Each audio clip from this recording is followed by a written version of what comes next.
1993, Traces of Death would rock video stores nationwide, bringing unsuspecting viewers into grim rooms they would only be in if they were dead. The film was a huge success in the video stores and was being talked about on television talk shows, newspapers, and word of mouth. One aspect of the film that only enhanced the haunting atmosphere was the narration provided by Damon Fox. Damon Fox would also serve as producer and writer alongside creator Darrin Ramage, as well as distributor Dead Alive Productions. There was something about the man's voice that made watching the film so uneasy. Love or hate the script, his narration is downright haunting. Damon Fox would return to narrate, write, and produce Traces of Death 2, but then left the series after creative differences with Dead Alive Productions. I'm surprised. For the amount of years that I talked about Traces of Death, very rarely did I ever mention Damon Fox. Damon Fox is the owner of his company, Foxx Entertainment Enterprises Limited.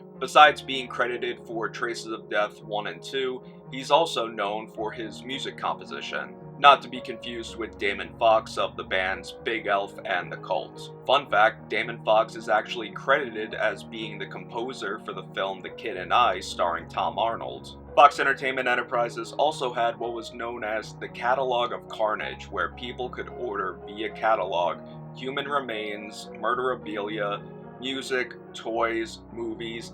Essentially, the modern version of the Catalog of Carnage would be serial pleasures and cult collectibles. Very few copies of the Catalog of Carnage are found today. Even online, there exist very few pictures of the actual catalogs. But shortly before filming this video, I actually managed to find a copy of the Catalog of Carnage, Volume 7 from 1995. Just seeing some of the items advertised in this catalog is a crazy trip to the days where catalogs were awesome. I'm not sure if the person that I bought it from just included it, or if every issue of the Catalog of Carnage came with this, but mine came with a video catalog with a lot of titles that were circulated in the tape trading community back in the day. Tons of video nasties, shockumentaries, foreign films, and Asian fetish porn. They also offered R. Bud Dwyer's Suicide on VHS. In 1997, Damon Fox would create his own shockumentary titled The Coroner's Camera Volume 1. From what I found, The Coroner's Camera was only offered exclusively through the Catalog of Carnage. I've only seen few people talk about or even post pictures of the copies of The Coroner's Camera online, and a lot of them do have stickers that say not for retail or not for rental, making The Coroner's Camera one of the rarest in the shockumentary genre. I was fortunate to come across a bootleg copy thanks to a reliable connection of mine. I can't help but mention the cover. It is so, dare I say, crappy, yet sometimes crappy makes for a terrifying film. Something about this skeleton really reminds me of the skeleton on the cover of the Traces of Death box set, and even weirder, Curly the Skeleton from Goosebumps. The film opens up with an on-camera introduction by Damon Fox. He's basically explaining how popular shockumentaries and real death films have become over the years. He says that, for example, if there's a car accident and there's a lot of traffic, that most likely means that the people in the cars are watching the carnage before them. If there was no carnage, then there would be no traffic. People would just simply drive on. That's why when there's a car wreck, there's always a long line of cars.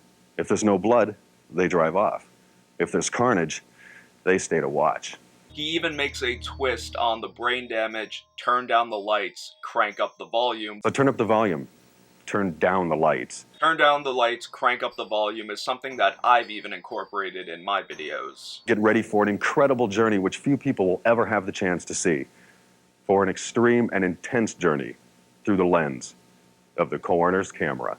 What follows is a montage of still photographs and videos, mainly coming from inside morgues, medical examiners' offices, and footage from crime scenes. This is one example of a shockumentary that shows more still photographs than video. I necessarily don't mind this, but when the film has a substantial runtime, you'll most likely find yourself fast-forwarding through the film. However, at least for me, That wasn't the case with the coroner's camera. Every photo and video was unique and different in its own way. It truly is something so terrifying, yet you don't want to look away. There are plenty of mangled and deformed bodies showed throughout the entire film. Some of the autopsy footage especially is quite disgusting. Damon Fox narrates over some of these photographs and scenes, which, much like Traces of Death, only adds to the sinister atmosphere of the film. These two toasted roommates died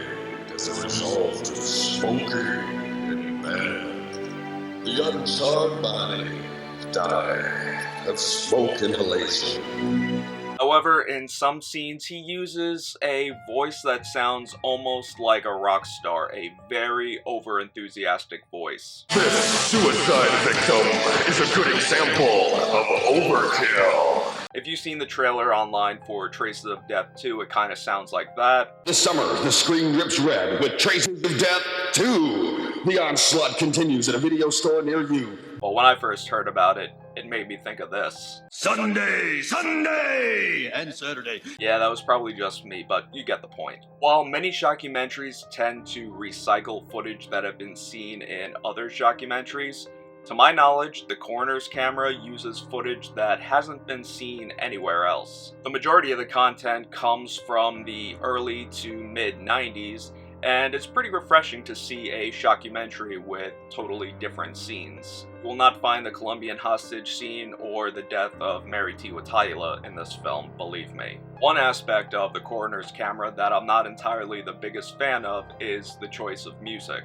While half of the music is synth music, the other half sounds like rock music that was made on a Casio keyboard and used in a game for the Panasonic 3DO. Damon Fox did compose the soundtrack for the coroner's camera, but after watching, I could fully understand why a lot of fans of the genre decide to mute their TVs and play death metal music to enhance the atmosphere. Aside from the music, the coroner's camera is one brutal compilation of still photographs and video. It's definitely one only intended for hardcore death enthusiasts and shockumentary fans. If you watch until the very end, you could see a piece of text that says "Sleep Tight," something that was used at the end of the first Traces of Death. At the end of the film, Damon Fox returns in front of the camera thanking everybody for watching, and letting us know that the Coroner's Camera Volume 2 is coming soon. On the cover it says The Ultimate Real Death Series, but this Real Death series only saw one volume. It is sad to see a film this hardcore only receive one volume. Finding a VHS of the Coroner's Camera is not common,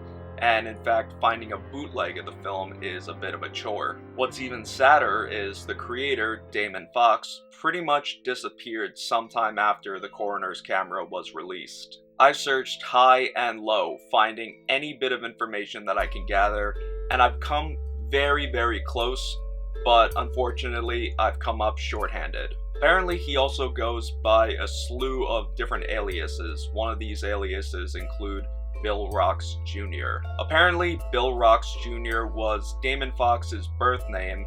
His father, Bill Rocks Sr., was apparently a well-respected film critic in the state of Arizona. Another alias he apparently goes by is Damien Black. After doing a little bit more research and talking to a few reliable sources, Damien Black is the alias he goes under for his band, Stormtrooper. The soundtrack of The Coroner's Camera was actually done by Stormtrooper and can be found on YouTube. Darrin Ramage, the creator of the Traces of Death series and founder of Brain Damage Films, explained to me that he hasn't seen nor heard from Damon Fox since they reconnected at Weekend of Horrors in Pasadena, California, almost 20 years ago. I found Damon Fox featured in an episode of Clive Barker's A to Z of Horror featured on the BBC.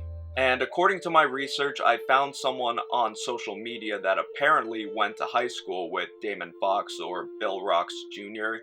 and was putting together a documentary on him, but no news on this has come since 2018. It really is a shame for someone who made such an impact in the underground scene to just fall off the face of the earth. Hopefully, more information on Damon Fox surfaces in the near future. I've reached out to the record label that Stormtrooper is signed under, called Iron on Iron Records, and when and if they do respond to me, I hope they'll be able to shed some light and we'll be able to solve this mystery once and for all. So, that was the Coroner's Camera, a rare and less talked about entry in the shockumentary genre from a man who has become somewhat of a mystery in the horror underground. So, thanks so much for watching. If you're new to my channel, definitely hit that subscribe button and stay tuned for all my latest videos. Also, make sure to follow me on social media, Facebook, Twitter, Instagram, to stay posted on what I'm doing behind the scenes of making these videos. Before you click off this video, don't forget to hit it with a thumbs up, and leave me a comment down below saying if you've seen the Coroner's Camera, what do you think of it, and also what other shockumentaries you may want me to cover in the future. Until next time, take care and stay scared.